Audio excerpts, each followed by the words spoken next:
King and Queen reach the West that once upon a time was wild, and they find themselves among redskins, red Indians that once upon a time were wild too. Among the braves is Duck Chief, whose father, Running Rabbit, signed a treaty with Queen Victoria.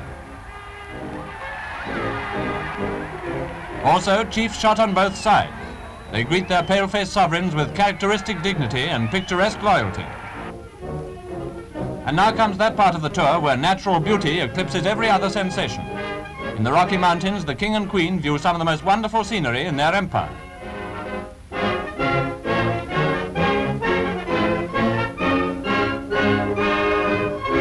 At Banff, with Mr. Mackenzie King as their companion, they enjoy a brief rest among the mountains before going on again. That is, if any occasion can be called a rest, which includes cameramen.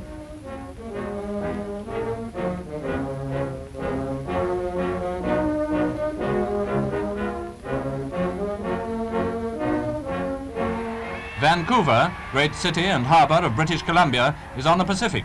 Would you expect to find here loyal Italian subjects of the Crown? And how about Japanese Canadians?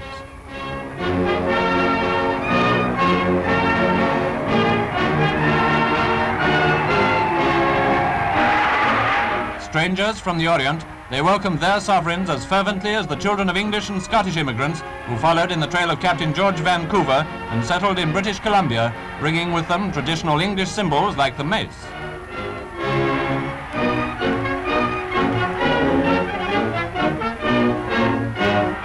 There's the statue of the pioneer, Captain George Vancouver, great British navigator, second only to Captain Cook. From Vancouver on the mainland, Their Majesties go on by sea to Vancouver Island, escorted by Canadian destroyers.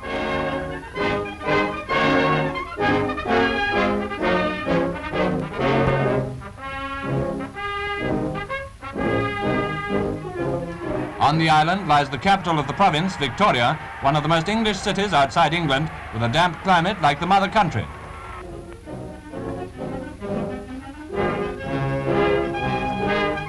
The wife of the Premier, Mrs. Patallo, goes into lunch on the King's arm, and the King takes the occasion to give his grateful impression of Canada's overwhelming reception. And to travel through so grand a country is a privilege to any man.